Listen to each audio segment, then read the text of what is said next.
continue our discussion on how to be happy, um, practical advice on how to be happy. Yeah. So we've already had two sessions. So this is the third session. And in this session, what I intend to do is we'll essentially try and discuss how to deal with stress. So what we'll do is we'll do a meditation first, and then use that as an anchor to conduct our discussion on how to deal with stress.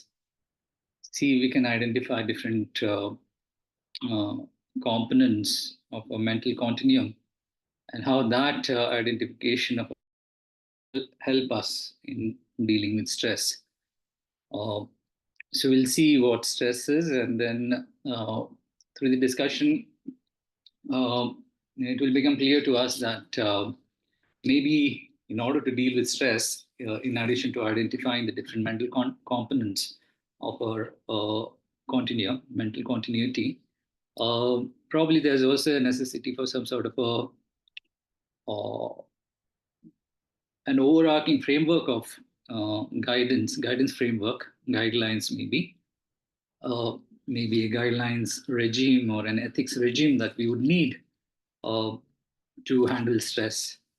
Um, and as we discuss this framework, or the necessity to have this framework or this guidance regime, one thing that would become clear is that with the aid of that kind of a guidance regime, we can then uh,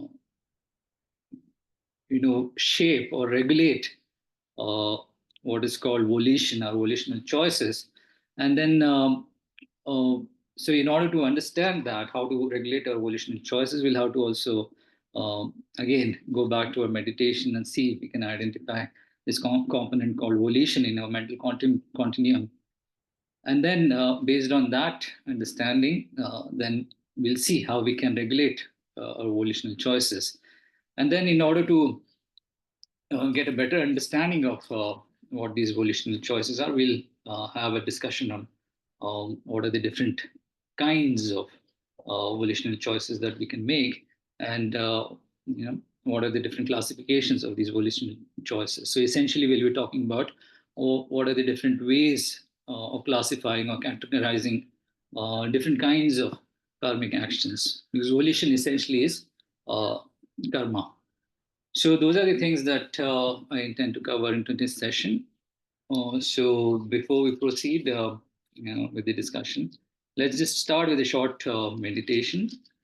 As I said, the purpose of doing this meditation would be to make ourselves familiar with our mental constituents in our mental continuum. So we'll peer into our uh, mental continuum and see if there are distinct, kinds of minds that we can identify. Uh, we'll try and resolve our mental continuum into its component, atomic elements, the individual mental elements, and then see uh, how that helps us in dealing with stress, and how that would help us in defining some sort of a pervasive ethic or regime for us, and then continue with our discussion on karma. Okay, so we'll do what is called a mindfulness meditation. So we'll do a mindfulness of body meditation, or kaya nupashana smriti uh, meditation. So we'll use the breath as the object that will be the focus of a mind. So that would be the anchor. Uh, but then I'll also lead you into examining other elements of your mind as the meditation develops. You'll find that the mind is not able to hold on to the primary object of focus. It stays and wanders away from that object. And then we'll try and identify, um, we'll try to keep our focus on wherever the mind is. And then, based on that understanding, At the end, after the meditation is done, then we'll try and understand what the different kinds of minds, distinct kinds of minds, have arisen in our minds during the meditation session. Okay, so posture important. Keep your back erect, shoulders straight, arms relaxed, um, left palm holding the right palm,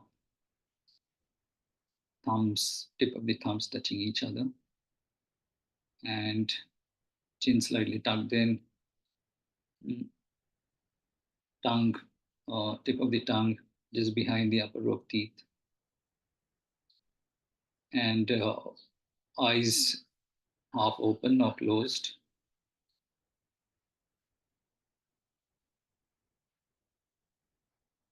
And just take a moment to park all the chatter in your mind. Think about the session today.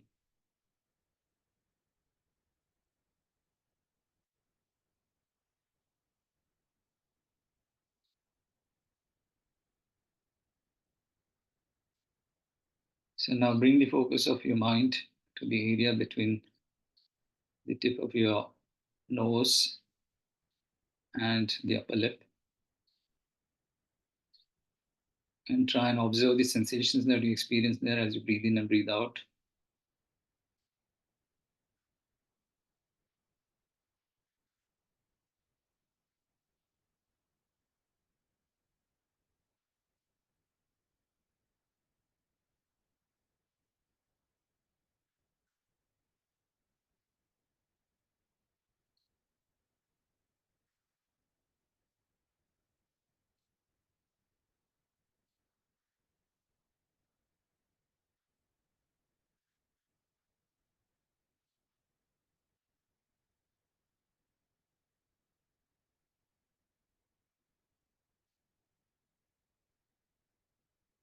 Now bring the focus of your mind to your in breath. Check the nostril through which you're breathing in and observe the sensation, the pressure, the temperature as you breathe in that nostril.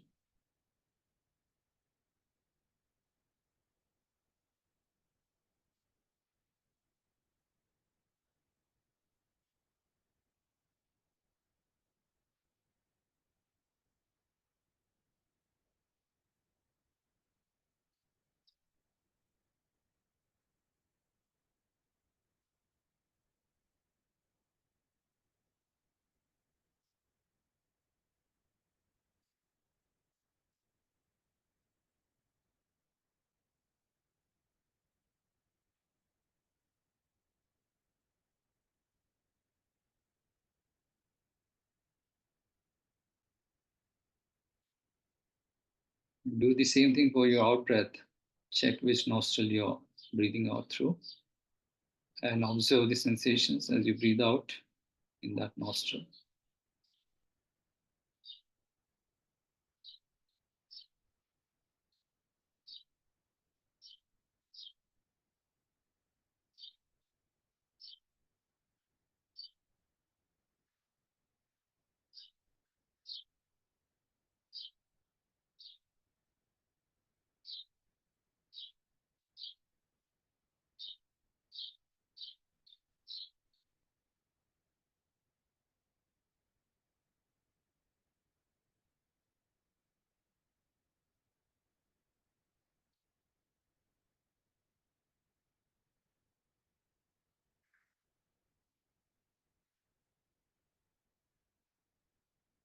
Now follow your breath as you breathe in.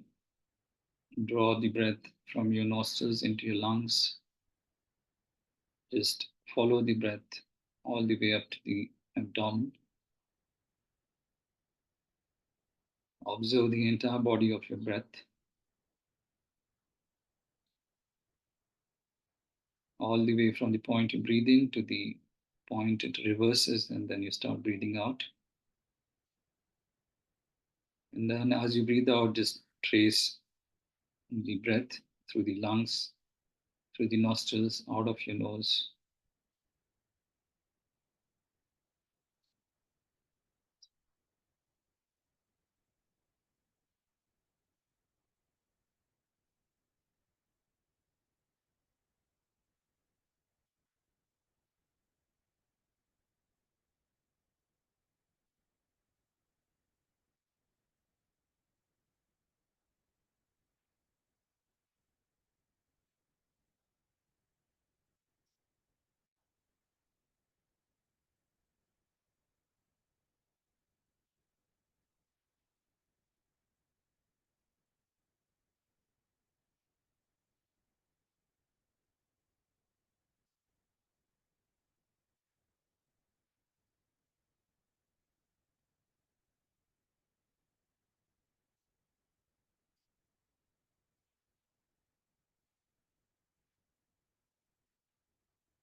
Now observe uh, the movement of your chest as you breathe in and breathe out.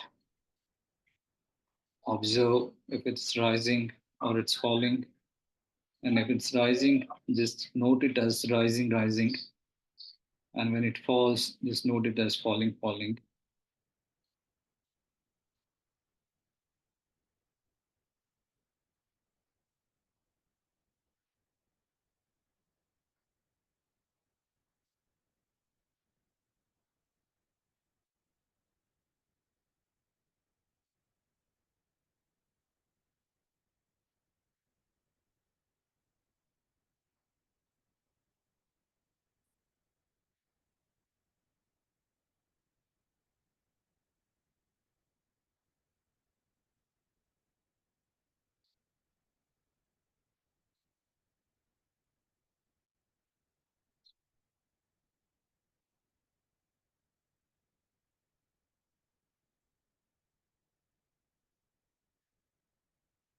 Now do the same for your abdomen. As it rises, just note it as rising, rising. And when it falls, note it as falling, falling.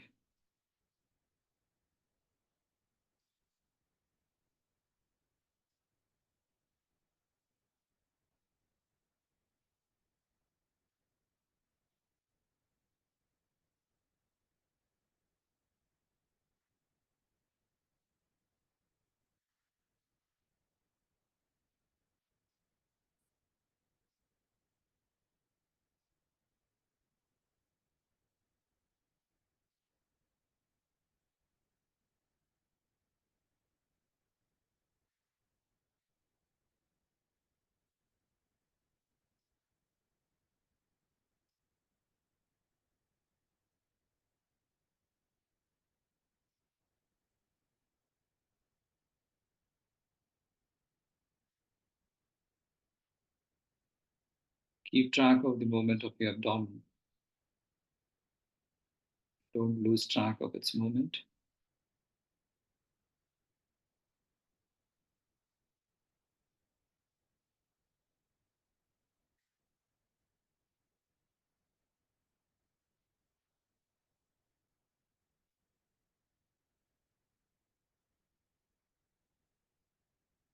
But if your mind has wandered away from the object, abdomen, the rising and falling of the abdomen, then keep track of the mind. If it's wandered away, just note it as wandering, wandering. If it's imagining something, just note it as imagining. If it's imagining that you're meeting somebody, then note it as meeting, meeting. If you're hearing something, just note it as hearing, hearing.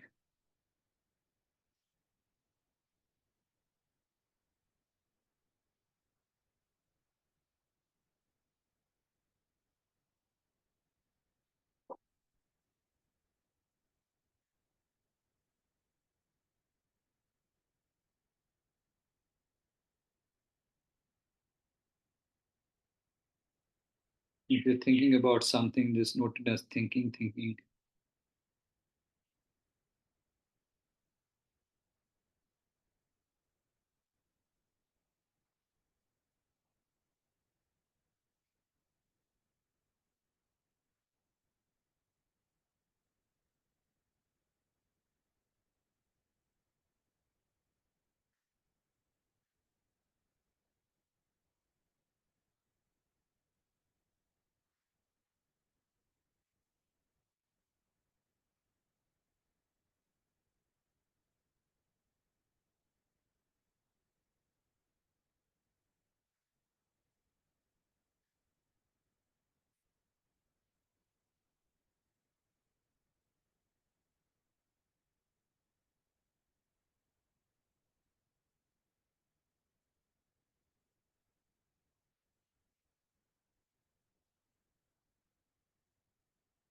Now, as you sit in meditation, you contorted a specific kind of posture to do your meditation.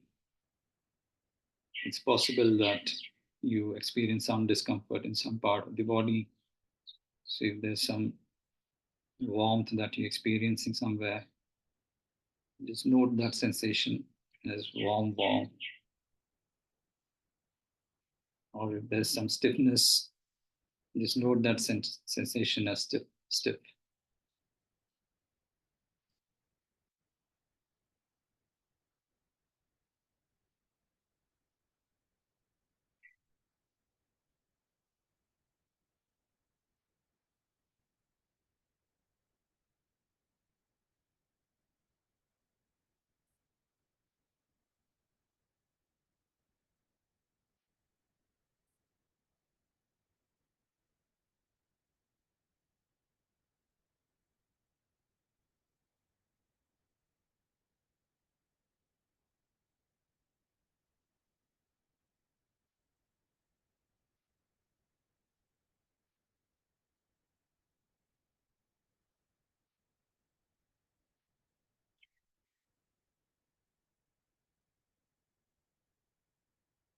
It's also possible that because of some discomfort somewhere,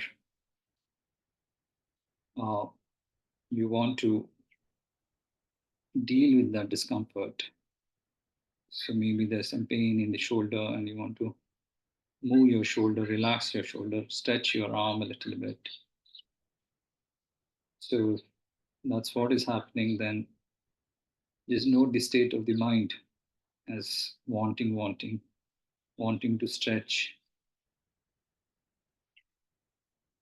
And as you observe that sensation, that discomfort, it's possible that it will just get dissolved.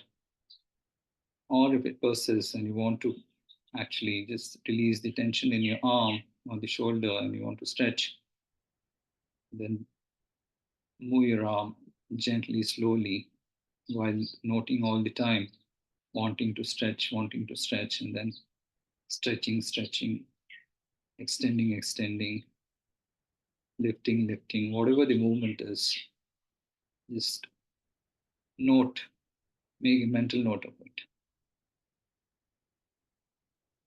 It's also possible that in some part there's an itching sensation and there's urge to scratch that part. So if that's the case, then make a note of this urge as wanting to scratch. And as you observe that want, maybe it will just fade away. If not, and if you actually go ahead with scratching the part, then observe all the movements of your arm, your finger, make a mental note of that action.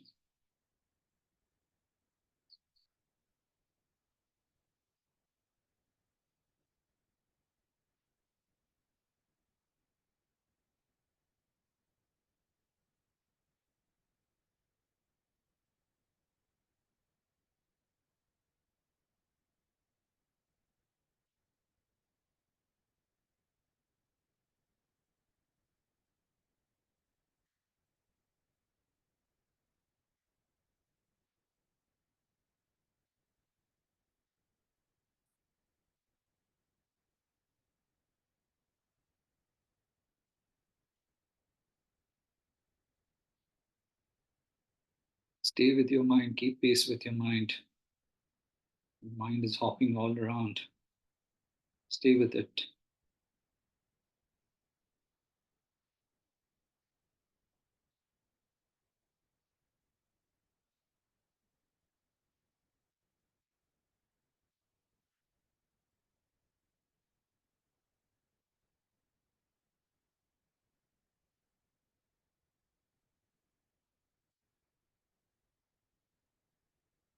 You could remind yourself of your anchor object, of observing the movement of your abdomen.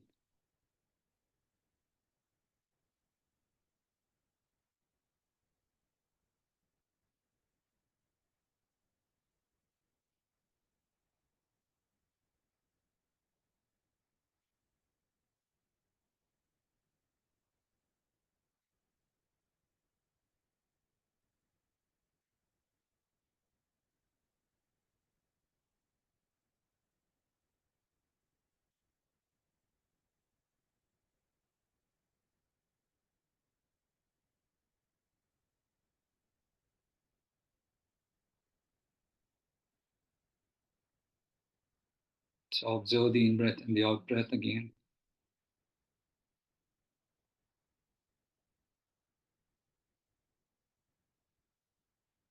Track the entire body of the in-breath and the out-breath.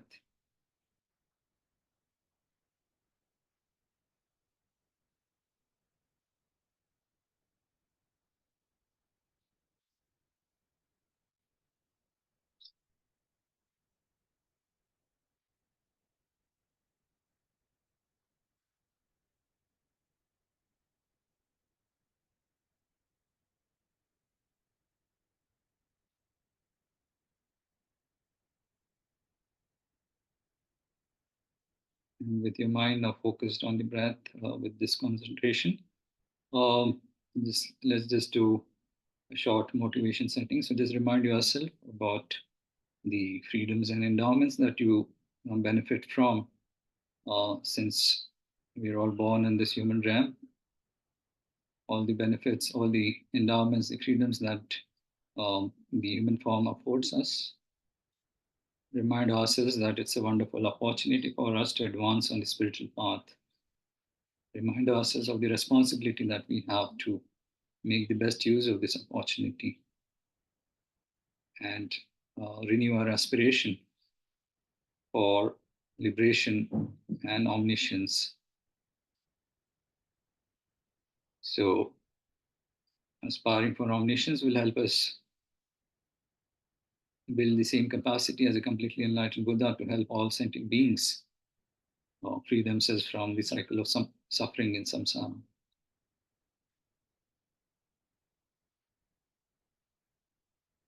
So let's just do a short bodhicitta prayer.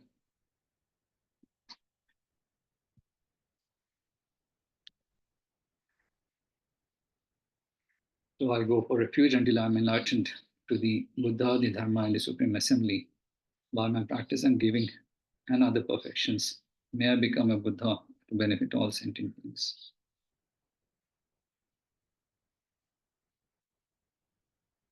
Okay, so now let's do a review of your experience in meditation. So, any comment, any observation you have, anything you want to share before I ask you questions? Anything you would like to share? Venerable Kalden, I'll share. I liked focusing on like the breath, like moving in and out of like the rib cage. And also when you said, like, I think you asked, what is the temperature of the air coming in your nose and observe the temperature going out. That I felt was really helpful because my mind goes off. And then like just having to focus on like the body and answering these questions for myself, like help me come back to paying attention to meditation. Right, yeah. Yeah, the temperature and the pressure are more tangible kind of objects for us to observe. So, uh, that the breath can get a little subtle at times, um, uh, especially when you're kind of trying to observe the movement in your abdomen and the chest. That can get a little subtle.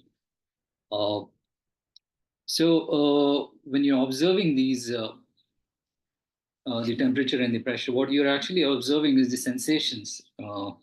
So, what kind of mind arises when you're observing these sensations, when you're making mental note of these sensations? Or what is the mind? So, you're aware, roughly aware of the different kinds of minds. So, now we're trying to identify the different kinds of minds that arise in the mental continuum. So, when you're observing the sensations in your nostril by observing the temperature and the pressure, what is the mind? How would you describe that mind? It's, yeah, anyone? What kind of mind would that be? So it's what we would call a tactile consciousness or a touch consciousness, right? So the breath, uh, it touches, rubs against the walls of the nostril, and that leaves a imprint, a sensation imprint, and that's touch imprint. So that's what we are kind of observing.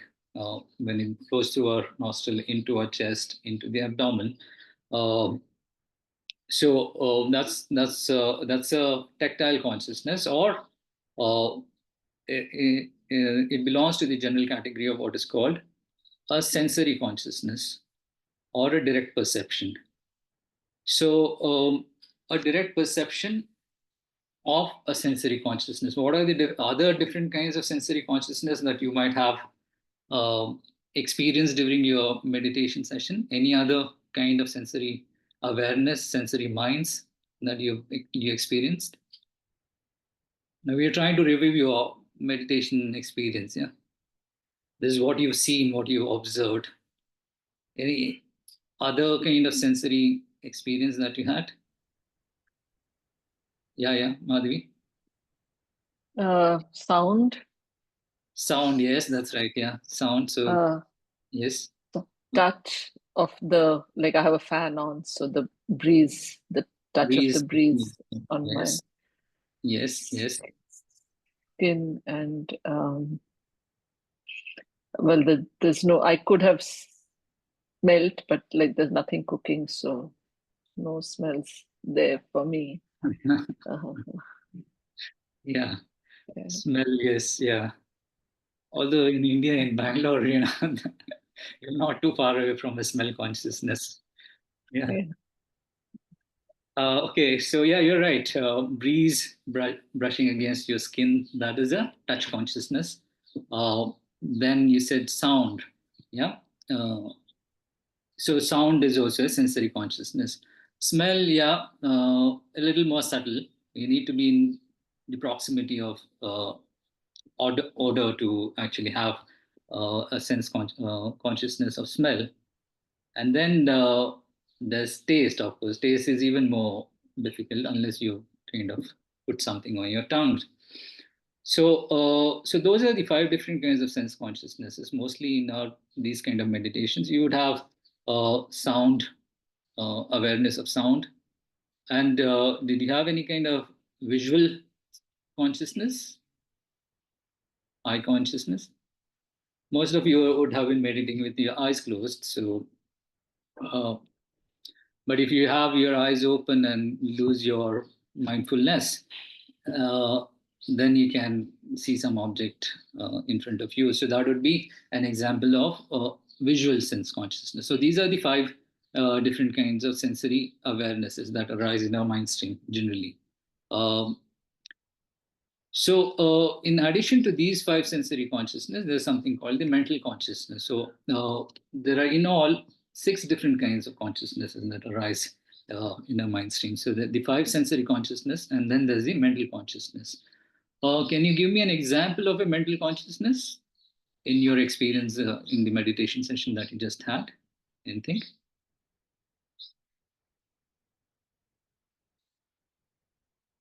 Any example? Venerable, the memory when you say when you said okay, the falling of the abdomen, high and low, or um or the itch. So there's an imprint or a memory of an itch, Mm, even if it's not happening. yeah. Um, so when I'm meditating and there is this, I'm focusing on the abdomen's rising and falling when so that the so I'm aware that I need to focus on the so there is sorry I think Yeah, that's yeah right. that's Yeah, kind of an yeah. imprint, a memory. Yes. Memory is an example of thought consciousness, or uh, a conceptual consciousness. Yeah, so it's kind of a subsequent moment of something that you already realized in the past. So the actual itch would be a sensation, physical sensation, but as you said, an imprint of the itch would be a memory. So that when you recollect that experience, that would be a thought. That would be uh, mental consciousness. You're right. So you have sensorial consciousness, and then you have mental consciousness. So your mind has these two kinds of consciousnesses, awarenesses arising in it. Now let's go to another distinction. another way of categorizing the minds, classifying the minds. So Madhvi, you said you heard sound, right? So sound is a perception, yeah.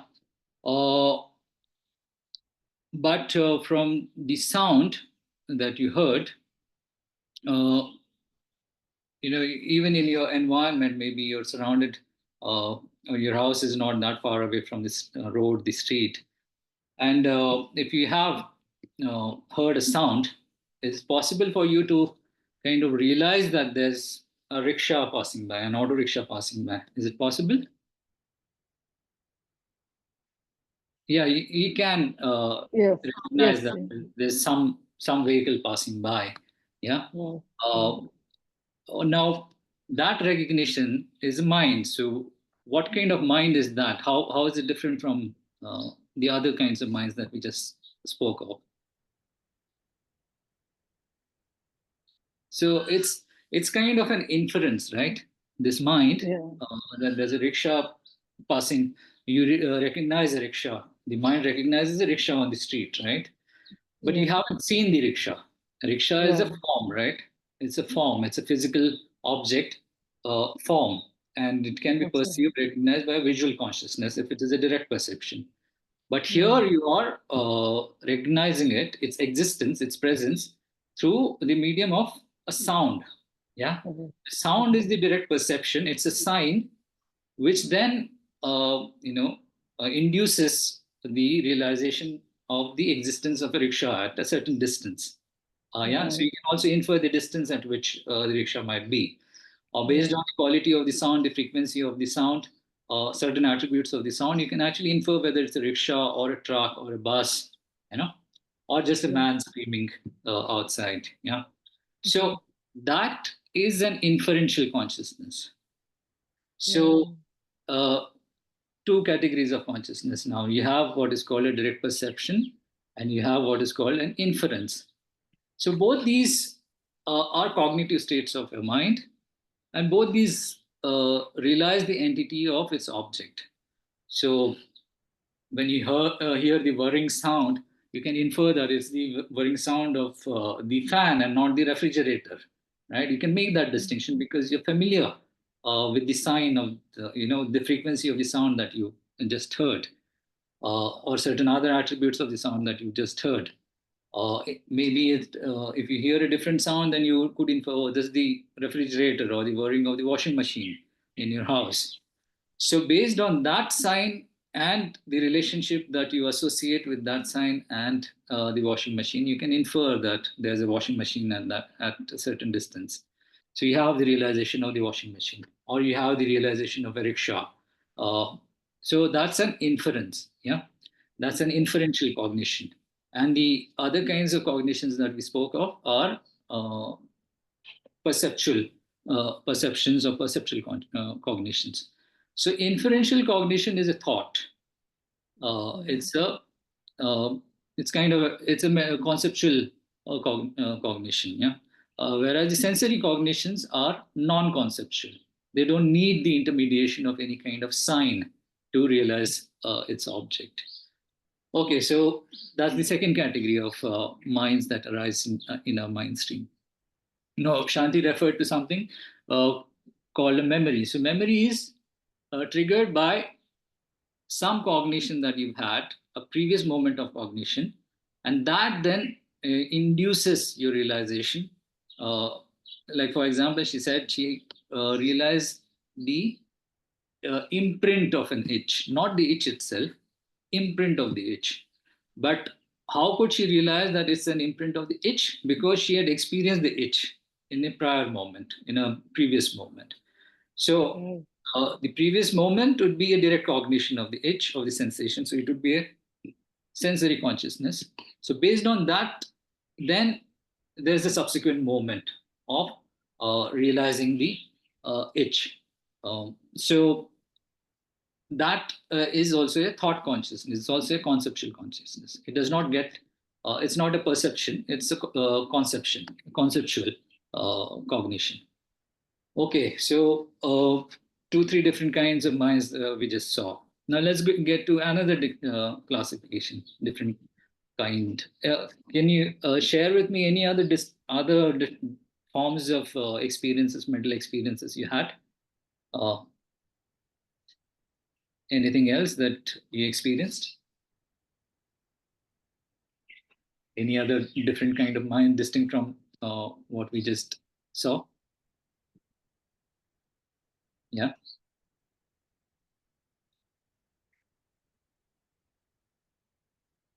Okay, so you heard a sound, yeah?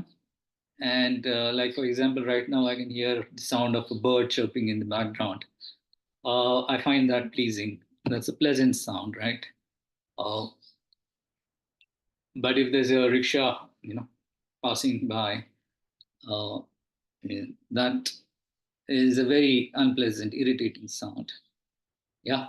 So based on the sensation, the realization of the sound, you have what is called a feeling. The feeling is either pleasant or unpleasant. Yeah. And you want more of the pleasant sensations. So you want to hear more of the chirping of the bird, but you don't want any of the, irritating sound of the rickshaw to come through. So feeling is another state uh, that arises in our mind streams. So it's what I would say the affective states. The previous states that we spoke of are the cognitive states. Uh, Now, based on those sensations or those realizations are accompanied with some sort of a feeling. Yeah, and based on that feeling, then you develop either some sort of a drawing towards that sensation or an aversion away from that sensation or that realization. So that drawing towards and the aversion away from that sensation is some sort of an affective state. So I'm drawn towards this chirping of the bird because I deem it to be a pleasant sound. Yeah. So I have the feeling of a pleasant sound, and then I'm drawn towards it. So there's some sort of a attachment towards it. There's some sort of a desire for it. And that desire can become more intense. It takes on the form of a craving or grasping, even more intense. Whereas with the more irritating sound of the rickshaw, I want to stay away from it. I want to avoid it completely. Or in some cases, I want to kind of kill it off completely. So, that feeling, and the unpleasant feeling is triggering all these kind of affective states in my mental stream. So they could take on the form of maybe mild irritation. Mild irritation could become more strong irritation. Strong irritation could become anger. You get angry at inanimate things that are the source of unpleasant sensations, unpleasant experiences. Uh, and that anger could then trigger some wish to deal with that object. Yeah. For example, you're walking by, passing by, and you bump into a table, uh, and then it hurts your knee, and you're in pain. You sometimes would get angry, and you take that anger out on the table. You just hit back at the table. Yeah. So because you see the table as a source of your suffering, and you want to deal with the source of suffering, you want to eliminate it, or retaliate in some way to the source of suffering. So the feeling, first of all, there's a realization along with the feeling. The feeling is either pleasant, unpleasant, or neutral, and based on that, then uh, you know generate these affective states of either being drawn towards that feeling or trying to avoid those feelings. So you could have attachment, craving, desire, whatever other affiliate kind of affective states or emotions arising. On the other hand, in relation to an object that you feel some aversion towards, you would generate anger. You could probably generate some sort of most strong form of malice towards it, or generate a desire to harm it, actually. So more malicious states would probably manifest in your mind stream.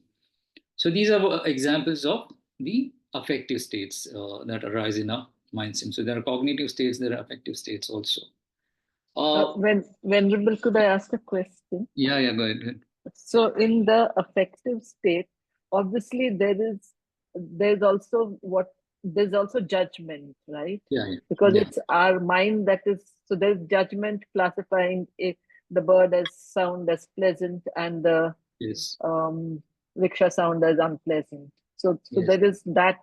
If we didn't have any perception, any judgment of the sound, like if I heard some, yeah, well, I'd also like, I was just going to say, if I heard a strange sound, but even that is judgment because it's strange. So like I'm constantly then judging all my stimuli, or all my sensory perceptions into, like I'm constantly judging them, just, and which is why I have aversion or attachment towards True. Yeah. So judgment is an essential, component in the series of events that describes our action towards that stimulus. So we are not. The more we regulate it, the more control we have over it. The more we can graduate towards what is called a state of equanimity towards whatever stimuli you experience.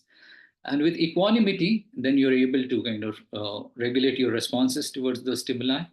And then you'll find that that leads to more harmonious experiences with all these different kinds of stimuli. In fact, that's something that we should be aiming to do in order to deal with stress. Yeah, you're right. So that's a very important element of our response process. Yeah. Okay, so there's cognitive states, there are affective states, there are direct perceptions, there's inferential cognition. Okay, now there's another thing that I asked you to kind of observe during your meditation. So when you, for example, you develop an itch in some part of the body, or there's some tension in some part of the body, then you want to kind of release that tension, right? So there's a mental state that arises in the form of a want. Yeah. So I asked you to observe it. Yeah. So observe it as being wanting to, move your arm, or wanting to, release the leg, or wanting to scratch your thigh where the itch is. So that wanting or intending to do something is a very important mental factor that arises in our mind streams. It's the mental factor of intention or volition, and that is the starting point of a certain karmic or action path, that activity path that we initiate. So the intention or the volition then triggers a series of mental actions, and those mental actions would then trigger or take on the form, or would manifest in a physical form or a verbal form. Yeah. So intention, volition is a very critical kind of mental state, and it is what we call a mental factor. A mental factor that goes along with the main mind. So the main mind is perceiving the sensation of the itch. Yeah. Something that is unpleasant, and you want to relieve that unpleasantness because of the itch. So wanting to relieve is going along with this realization of the itch. Yeah. Realization of the sensation.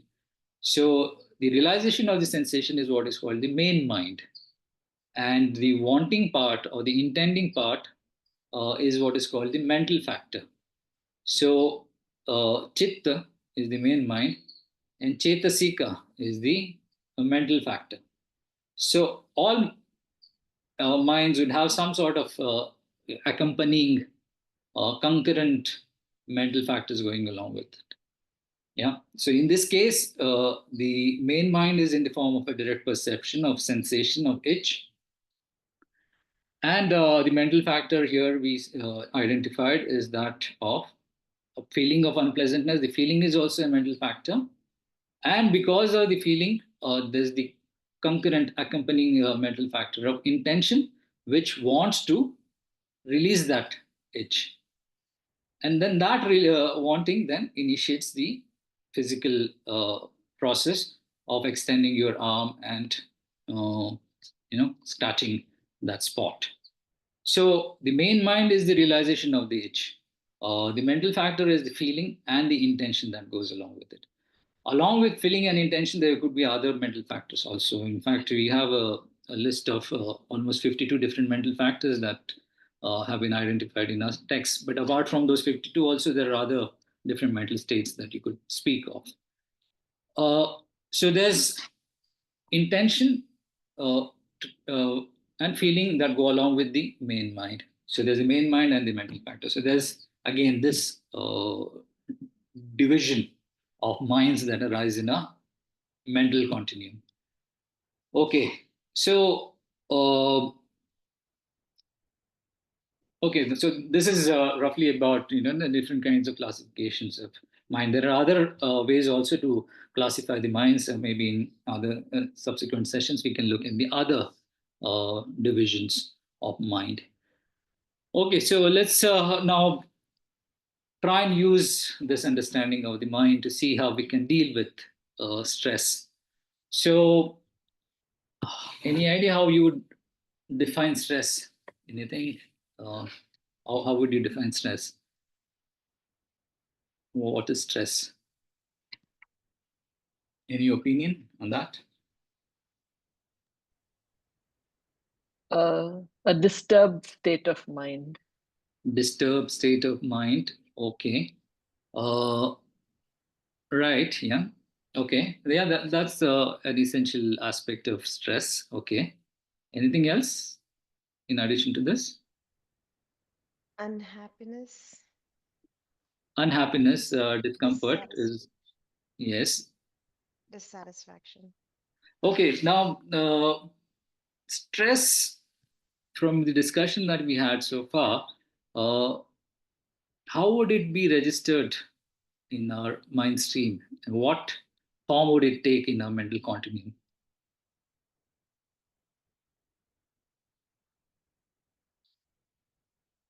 Is it a perception? Is it an inference? Is it conceptual? Is it non-conceptual? Is it a main mind? Is it a mental factor? Mental Is it factor. intention? Is it feeling? Feeling. Yeah, you're right. It's feeling, right? So it manifests as some sort of an unpleasant feeling, right? So as Madhvi said, a disturbed mental state. And of course, we don't want, we know from experience that disturbed mental states are unpleasant states. Uh, but it's not only mental, right? Stress is not only mental, and it does manifest in a physical form also, in some sort of physiological. It does have physiological manifestations also. So stress would actually, you're right. It would be some sort of a response that our body initiates and our mind initiates uh, when faced with adverse kind of situations, right? Adverse situations. Can you think about stress manifesting when you're going to experience a happy situation? Stress usually kind of manifests when um, you know you're dealing with an adverse kind of situation. Yeah. So it's a reaction, and the reaction kind of has two levels. There's a mental state, mental reaction, and then there's a physical response to an adverse situation. But there's a purpose that it is trying to kind of meet. And what is the purpose? So it kind of mobilizes the body's resources, physical and mental, to initiate what is called a fight or flight response to an adverse situation. Yeah, so historically, that's uh, in in ancient societies is that fight or flight situations would be more common. When faced with a predator, there's a wolf in your face or a wild dog right in front of you staring at you, and you have to make a choice whether you want to fight it or you want to flee. And then there are this whole set of physical responses that get initiated. And also there's a mental response that gets initiated. There's fear that arises in your mind stream, um, and other kinds of unpleasant disturbed states of mind that arise in your mind stream, along with the physical responses. So stress is essentially this response that gets triggered in the face of an adverse situation where you have to kind of make a fight or a flight choice decision. Yeah. But in our context, in our times, you're not going to be facing a wild animal that frequently. But we keep experiencing stress. And our stress comes from more mundane, more trivial kind of situations. So what are the common stressors that you can think of? More common? More regular experiences that you have, stressful experiences that you have at work, at home, outside? So many times the realization that I might not get what I want. Yes. So like if it's a promotion or an increment, I start anticipating that I might not get it. Right. And at home, people might I think are not going to behave the way I want or do the things that I want. And or if I walk into a bank, let's say, then I can see there's a queue and I might not get to finish my work and walk out quickly. So, yeah, many times when I can see or when I anticipate that I might not get what I desire, Correct. then that leads to stress within. Yeah. Yeah, that's more like anxiety actually of a negative expectation, but it kind of goes along with stress mostly. Yeah, you're right. So we experience stress in these kind of situations. Like you go to a bank and you see a long queue there, and yeah, uh, you get stressed about the long queue. You get stressed about all the noise in the bank. Noise is a big source of stress, isn't it? And I find it exhausting when you travel to Bangalore or all the cities in India. They're so noisy. Uh, Noise is a big source of stress for us. Uh, and then yeah, things like at work, you have a deadline coming up, and you're not sure whether you'll be able to meet the deadline, and that triggers a lot of stress, isn't it? So an impending deadline, upcoming deadline for your work triggers stress. Um, or any other regular kind of stressful situations, maybe at home. Yeah, but your child doesn't listen to you. That can trigger stress. Yeah. Uh, or you can have some financial problems that could trigger stress. There are legal problems that you're facing that could trigger stress. But on generally speaking, our stress is triggered by more mundane and more trivial kind of situations. We don't find ourselves in this fight or flight kind of situations that frequently, or if at all. I don't think we find ourselves in that situation at all. I mean, when you're dealing with stress that is caused by an impending deadline, upcoming deadline, you don't have a choice of fleeing or fighting. I mean, you can't fight your boss, you can't flee, just leave your job because there's a deadline that you think you're not going to be able to meet. uh, so the choice is not between fight or flight, but our body is kind of conditioned to kind of think about these situations in terms of those kind of choices, extreme choices, and then it triggers uh, these physiological and mental responses, and that is what stress is. Yeah. And stress in uh, stress in terms of the different kinds of classifications of mental states or mental experiences that we spoke of would probably be registered as a feeling that is unpleasant. Yeah. So, feeling that is unpleasant, and as I said, it is a mental factor, not a main mind. The main mind would be, in this case, let's take the example of an impending deadline. Yeah? So you're assigned a certain task, and the task needs to be completed by a certain time, and you're running short on time. Now there has to be a realization, a main mind, that would trigger the feeling of stress. So, what would the main mind be? So you kind of feel that you're not going to meet the deadline, and the deadline that would then trigger admonishment or scolding from your boss. Okay, so that's a thought. Yeah, so that thought is the main mind.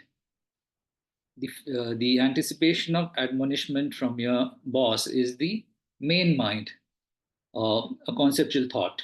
And along with that conceptual thought is this stress that is coming. So the feeling, the unpleasant feeling that is coming along with it. Yeah. So this stress then then initiates a sequence of responses from our side. Now, what we need to figure out is, how does meditation help? How can meditation help with dealing with this kind of stress? Okay, so 11:15. Maybe we break for 5-10 minutes, yeah, and then we reassemble and then continue our discussion. Yeah. Venerable Kalden, can I ask a question before Yeah, we yeah, go break? ahead. Yeah. What is the difference between anxiety and stress? Okay, so anxiety is more about a negative expectation. Like Madhavi said, you know, I won't get a promotion if I am not able to deliver this task. Yeah. But the thought that I'm not going to be able to deliver this task sets up some immediate physiological kind of responses in your physical person. Yeah. Whereas the anxiety is more because of your tendency to kind of extrapolate into the future, that something unpleasant is going to happen. Yeah. And that becomes the cause for the unpleasant experiences that you have. Here it's just the mere thought that you're not going to be able to meet the deadline, but because we have such fertile imaginations, I don't think animals get that anxious. They get stressed, of course, but they do not suffer from anxiety because they do not have this faculty to look into the future, uh, or at least it's limited. uh, so we kind of view the story, imagine the story, and then uh, think about these unpleasant experiences that we may have in the future, and that is the cause that manifests as anxiety. So they kind of go hand in hand, uh, but anxiety is more about negative expectation in the future, whereas stress is kind of a response that is a reaction to the immediate uh, you know, experience that you're having.